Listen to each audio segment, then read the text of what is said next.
Welcome back to INNOVERV's Unplugged, the third season, Nederlandse editie. Today we're going to speak about AI. It's the hot topic of the day in the boardroom, and who else here next to me other than Ruud Bos and Frank Gelen, welcome terug, and our own partner in INNOVERV, Partha Chakraborty. Welcome, Partha. Thank you, Adrian. So the first questions for today is, AI is everywhere. Everyone talk about AI.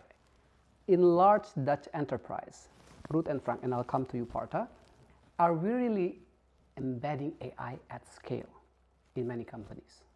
Thoughts? Well, I see, and I think everybody, whatever you read in the in all the papers and whatever, it's everybody is still piloting, testing out. Few people that are going beyond that, but it's not a lot. A lot of people I speak to is the same. They're really piloting, but they're struggling a bit with the business case on the one hand, the scalability on the other hand. But if you really talk about AI embedded into processes, embedded into ERP, there's very little people that have done it. If you read all the analysts, that's where everybody wants to go. Beyond generative AI, everybody wants now agentic AI into their processes, but they're not there yet, I would say. That's still a way to go. The other thing that I see is a lot of people are focusing currently, and maybe it's still in their pilots, but they're focusing on productivity topics. And not yet so much on how is it actually gonna enhance my business model, look at new revenue models or whatever. That's correct. And that's actually a pity, but then at the same time, if you see what the quality of data is, the quality of processes, at the moment, it's not so easy to actually scale on that. So I think that is what I currently see in the market, and that's probably why a lot of people are piloting and experimenting, because you can do that on a set of data and on process that you know. As soon as you want to scale, data and process foundations are, non-debatable. I think you get those in place first. Yeah, it's interesting. Maybe just to add to Ruud, I've never seen the level of excitement in the boardroom so big as now for AI, which is a big positive. So the boards know we need to embrace it, we need to do pilots, we need to learn from it, and they are really eager to use it. And that is all good news. Of course, then the discussion is how to do it, how to best do it, where to start, where to invest, but also, and that's really, I think, valid questions, what is the governance? Who can do it? How do we organize for a successful AI implementation? Or do we indeed wait for ERP systems or other technology providers to embed it in their systems? So I think that is a little bit where the discussion is currently landing. It's easy to do pilots, it's important to do trainings, that's all great. But of course, and it will evolve in the next months, I think, and weeks, like how do we organize for a successful implementation? Correct. Great. And Partha, your perspective from talking with many leaders about AI embedded in their organizations. Any thoughts? I think, as the two gentlemen just said, it's certainly a topic of conversation. It's certainly a topic of trying it out in bits and pieces and posing in front of it and getting into LinkedIn. Serious use cases are few and far between. The ones that I have seen are mostly in the customer space or in pharma, for example, in the R&D space. Actually, you would have thought, given the agenda is automation, first and foremost, you would have typically gone to the back office. And actually, there is almost no penetration there. Most of the Dutch clients that I have the privilege of talking to, they are focusing on fixing the plumbing, the ERP, the data. The data lakes are not in place, the business warehouses are dying, the ERP is running out of deadline, and a lot of the organizational bandwidth and investments are going in that direction. Now, as Ruud said, all of that builds up towards nirvana, if AI is the nirvana, but the conversation isn't there. The conversation is here, and a lot of that is because of the technology debts of the past. So, a lot of these companies are in that bind between knowing something's changing and they need to get ready, but sort of the past is dragging them back. and therefore the race is on to get ready. And some will get ready faster, some will get ready later. We are almost in the get ready phase as opposed to exploit phase. Yeah. Does that make sense? Yeah, makes sense. So get ready space instead of exploit phase. And really interesting observation, Partha, you mentioned on the customer side, AI has been deployed in many forms and ways, but the back end, finance for example, not yet. Frank, you work with a lot of CFOs. How does the opinions of CFOs in the boardroom on this particular areas, finance? Well, I would say they're very interested, very positive, willing to embrace it. And I think you see many pilots, but primarily to do the current things more efficient. So at this moment, it is primarily geared towards further automating existing processes, which is important. Yeah. Because if you can do a record to report faster, a better quality, even write reports, pushing the button, you will free up time of all these finance people to do the right thing, which is making an impact in the business. However, I think where you will see maybe even much bigger benefits is when finance will open up or use AI for external data, non-financial data. And we know it's by definition less reliable, but that is I think where there's a lot of potential benefit in the FP&A space to benchmark your own performance, not only to last year, to the budget, etc., but to your competition outside. That is making it really interesting.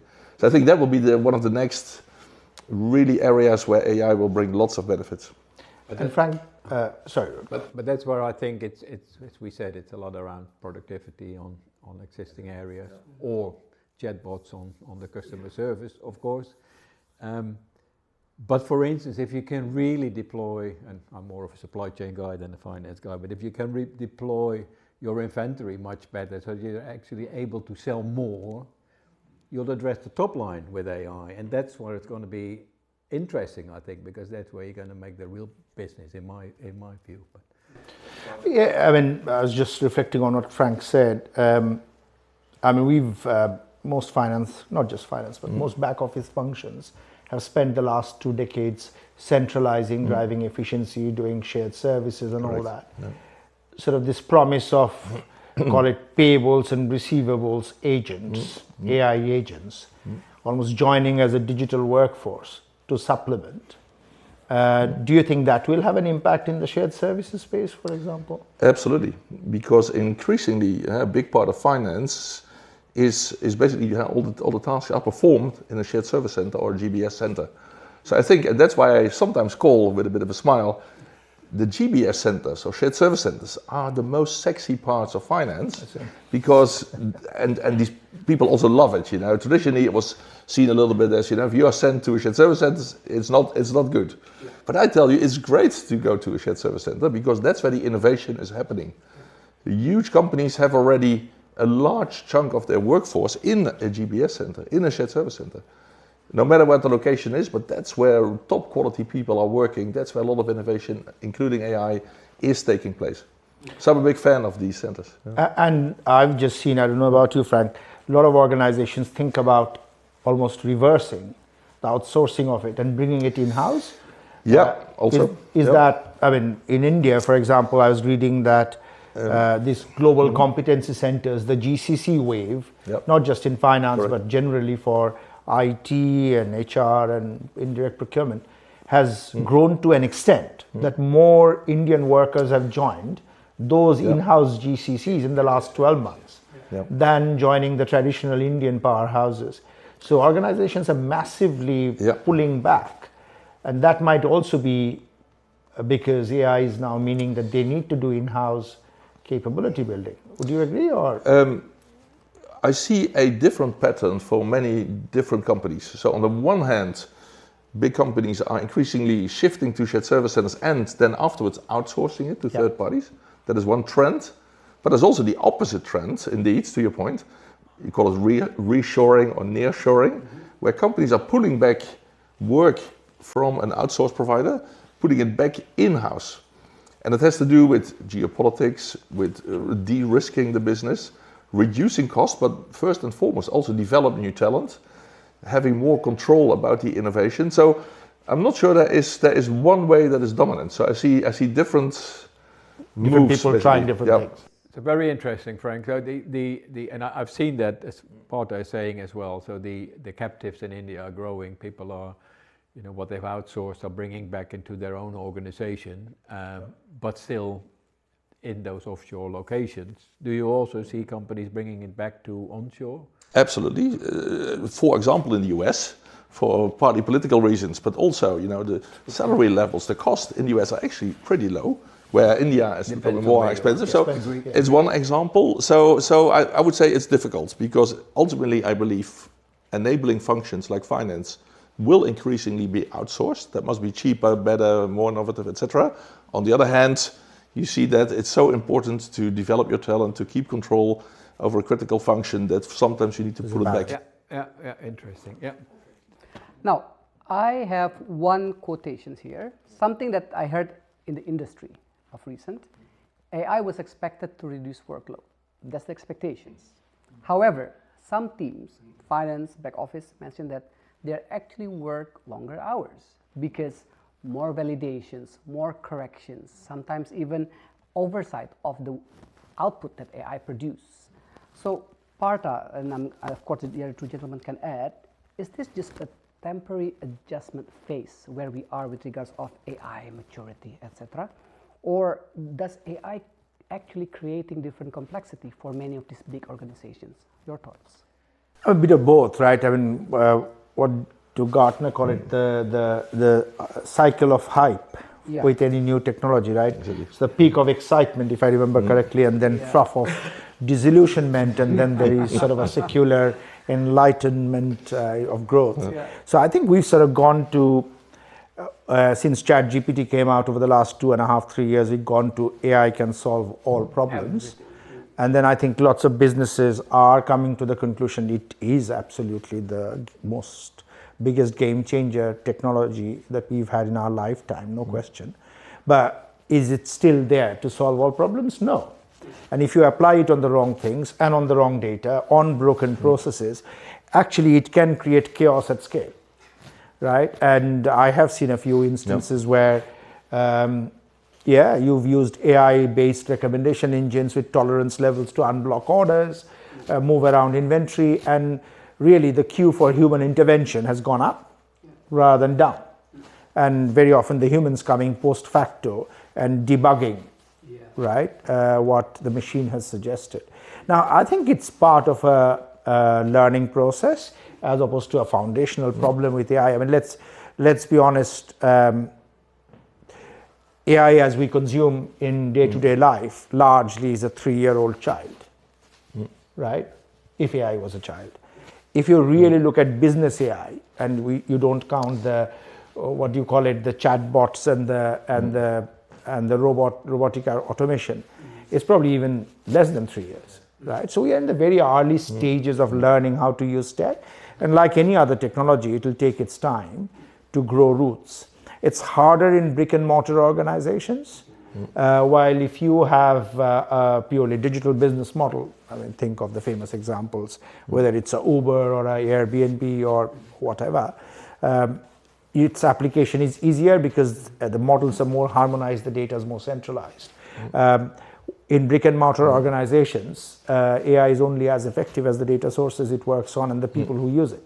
And there, the usual curve of learning how to harness this technology will take time. Yeah. Right? Yeah, I would say yes, AI is reducing the current workload. So it will reduce the current jobs, especially, of course, in relatively, easy tasks, but also more and more sophisticated tasks. I already mentioned controllers who currently produce reports instead of analyze them or take them to the business, will have to change their focus because the production, hopefully with the help of AI and other systems, will be much more easier, freeing up time to do the real important stuff. So I'm not necessarily, there will be a reduction in jobs, but more important is, it will also create a lot of new jobs. And the other thing is, like I think you were mentioning, everybody is very hyped up about implementing AI. But really the disappointing message after one meeting is, the potential is very limited if you do not have your basics, like your data, etc., pretty well organized and on order. So then you are back to the simple question: fix it first, and then you will reap the full benefits. Yeah. So that's not what they want to hear, but I think it's the truth. Yeah. I agree, so I think that comment that you made is actually also linked back to the fact there's a lot of pilots in place, not always on good data. So if you implement a pilot, you probably get more work on the back end to do the check-in and the balance, and as your data would be better, your process would be better, would be more integrated. Hopefully that smooths out over time. The other thing that I see is that actually there's a risk and an opportunity, but the whole governance and change management around AI is a real blocker in companies as well. And what do I mean? One is in the company you have people that are against it and don't want to think with you. On the other hand, you have the very bright people that want to do it, but they've already started on their own ChatGPT. Well, that was not the policy in your company. Yeah, and so they're starting to test out their own pilots, which actually might not fit with what you're doing on your operating model or whatever. So the whole change management is how do you get the whole organization with you to be able to adopt new AI, but at the same time don't let them spread out with all kind of new pilots that you actually don't want. That is a big challenge for companies as well, beyond just a data challenge. Yeah. Okay, really well. I have one question when it comes to the previous episode we discussed about why is change so hard, transformation so hard, ERP change so hard. Partha, in your experience with working with clients, can you share a little bit how AI can help in smoothen and even make it more efficient in such a big transformations? It's an interesting question in that you would have thought we would have made a lot more progress in that space, not just in the last 2-3 years, but even beyond before that. I was recently, actually last week, at a very large Dutch multinational with 10 billion plus revenue. And predictably, the post-merger, they want to move into one big ERP, in this case, S/4HANA, SAP, all the good stuff. It costs a lot of money, takes tons of time, the visual stuff. But what are the options? We have to get it done. And then the determinant really is, can we afford it? Do we have the business bandwidth, business capability to support this transformation, right? So in this particular case, the project would take 3 years, design will last for 9 months, you will have 50, 60, 70, 80 people out of the business for 6 to 9 months, basically going through process workshops to design stuff, then cleanse data, then load data, test data, validate, do a whole host of activities. So when you sort of look at the amount of money and time that organization would spend in the next 3 years, about half of that would be the business and in-house IT teams. The other half, no doubt, will be external resource providers. That bit, the in-house bit, where you are essentially taking people out of the line, putting them on a program and backfilling them, is a rather painful aspect of business disruption, because principally with the efficiency drives of the COVID era and beyond, no business now carries that extra capacity where you can take 50 to 100 people out of the business and put them on a program. Just not affordable, right? Now, on the other hand, if you push that all out and leave it to external providers, you end up with something that doesn't really work in your environment. It's a catch-22. Now, actually, one of the things we've tried to look at as INNOVERV is very strongly focused on that problem. Organizations need technology transformation. These transformations cost a lot of time and money. And there are lots of SIs who are systems integrators who are rightfully focusing on making their job more efficient. Can we do something applying AI to help the organization in terms of business and IT resource optimization? And actually the answer there isn't very complicated. I mean, a lot of these activities, whether it's configuring a software or writing code or loading data or running test scripts, entirely AI fireable, as long as it's brought together in that context and is linked up in a way that it reduces 20, 30, 40% of the workload that the business team has to go through. So we call it the AI first delivery model. It doesn't need to be anything more rocket sciencey than if you are next week having a source to pay design workshop on how to adopt standard S/4HANA procurement processes, and you call 30 people from your procurement function to sit there for 3 days, right? That really doesn't end there. After that, somebody's got to write up all this process maps, all this documentation, circulate it for approvals and all that good stuff. Now, very simply, our tool takes the recording of that meeting and produces those deliverables, right? Just that accelerates the whole process. The next best thing there is, do you really even need that workshop to run for 2 to 3 days, right? If that document can be pre-populated using AI, you save further time. So smart usage of these sort of technologies, which already exist, but in the context of, in this case, an S/4HANA implementation, can easily reduce time, effort, but also make the implementation much faster, to the tune of 30, 40% is the current stage of technology. There's no doubt in the future this can be exploited further. So I think it's definitely an area that we have not focused on enough, and we as INNOVERV are trying to really help our own clients tune their side of the contribution of this transformation process. Thank you, Partha. And I do think clients are looking for that at the moment. Everybody expects that to come. And so it's absolutely right that you're focusing on that piece. Yeah. Let me test this with real life examples. We've talked with a lot of CFOs. If you bring this to your conversation with CFOs, Frank, you met with a lot of CFOs, how would they react, the Dutch CFOs? No, they like it. It's also part of the risky business, this big transformations project, no? No, you need to bring it to the table. Yeah. I mean, you cannot bring any longer old-fashioned stuff to the table. You need to bring AI-enabled methodologies and tools to the table. Yeah. And it's not only design. Take, for example, the testing of a beta version or whatever. That is, I think, another element in the implementation process where I see a lot of benefits. So you need, it will make it more efficient. However, you need to use your brains and human people to still check and control whatever AI is given to you. Because as we know, the reliability and the quality is not always what we are hoping for. Ruth, we talk about AI in real-world transformations, right? So in your conversation with a lot of Dutch clients within your network, what is actually the biggest pain point when it comes to scaling AI for them? The biggest pain point on scaling AI, I think, is still on the data and the process foundation. And well, actually, that should also drive then where your real use cases are, because currently people are looking like what are nice use cases or what are productivity use cases, and we'll try that. We've said it before. Then you look at the data, you look at your process foundation, but if you don't get that right, then it's very difficult to actually be able to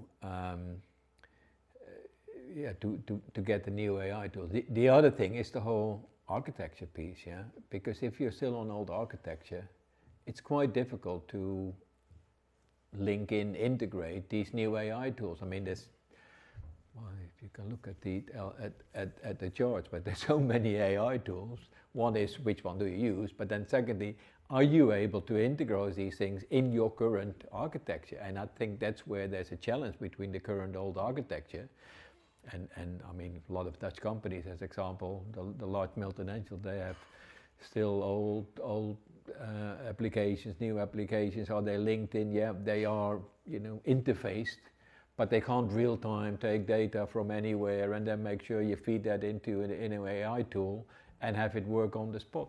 So that is, I think, where things are being hindered at the moment to start looking at scaling. Yeah. Any thoughts about data? Because this repeatedly comes in the conversation. We are in a phase of early adoption still. And there's always been a bit of ups and downs. So what you see when you read in newspaper is it is fantastic technology. if a consultant like me, you need a PowerPoint presentation, you push the button, well, you give a few instructions, you get the most beautiful PowerPoint. It is impressive.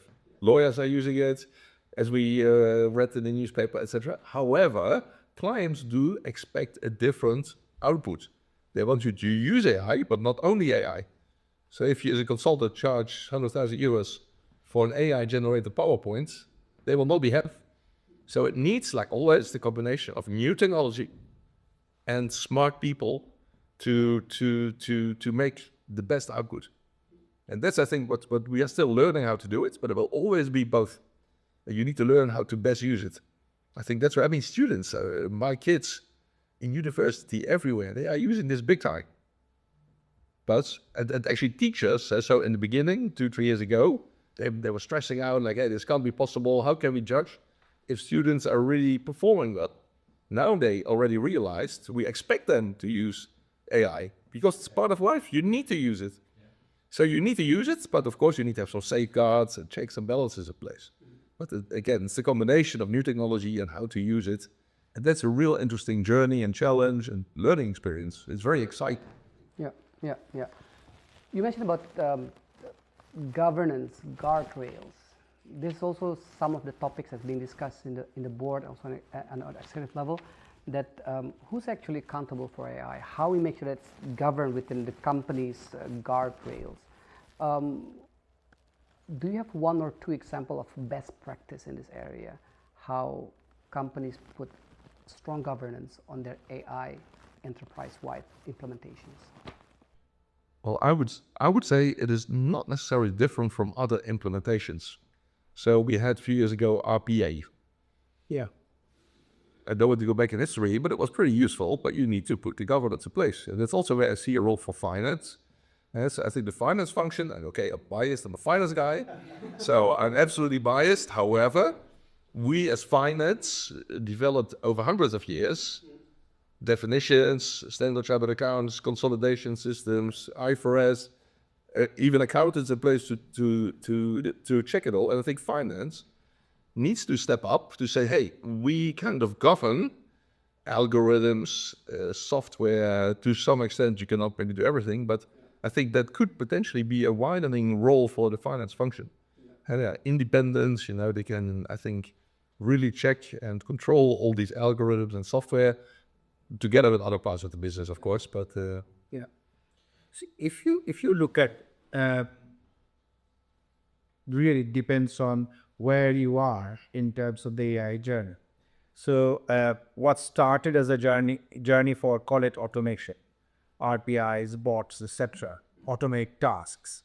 The governance, I think lots of organizations had that in place because of what Frank said.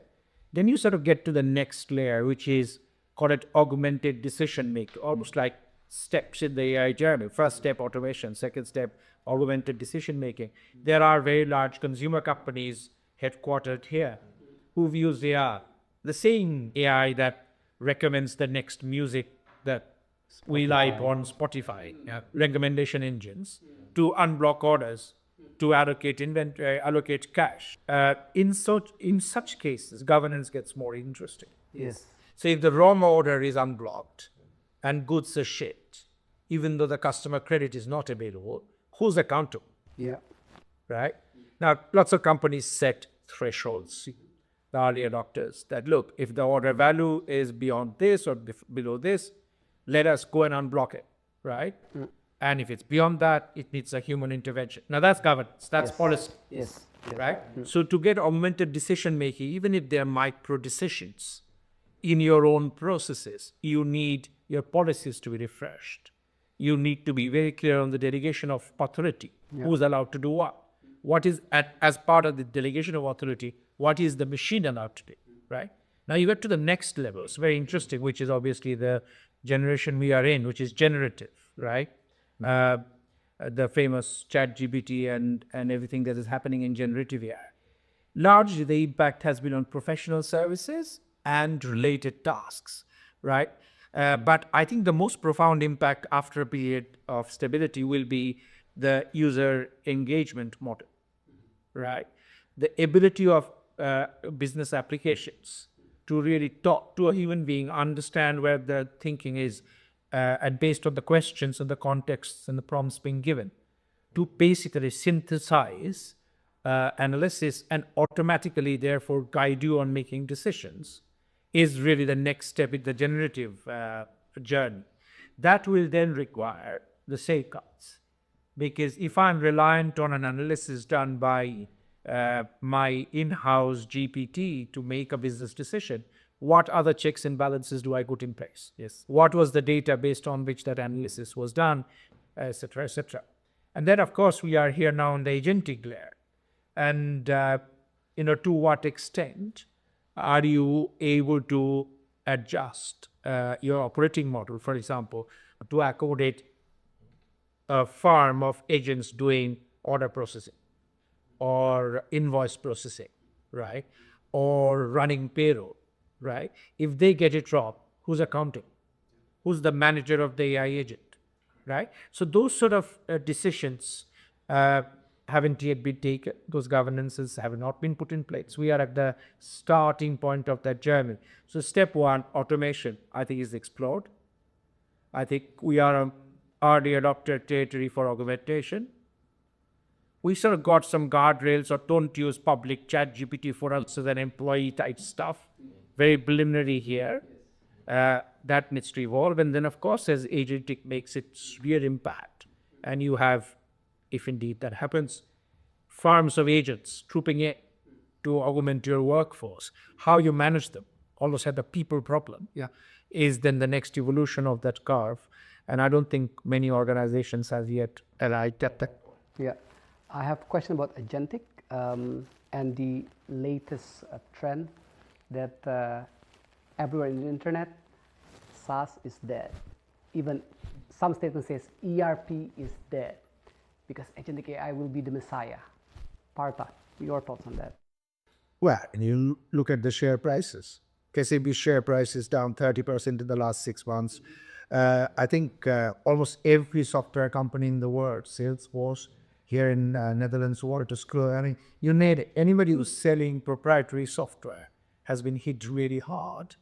And the market is therefore pricing in this expectation that AI can do things by generating code and business logic on the fly that these companies took years to build, right? And therefore, they are slashing the software share price, software company share prices. It's across the category. It's not one or two companies that are getting punished. Now, some of it is sort of, in my view, a secular decline of the margin of the software business. Basically, writing codes got easier.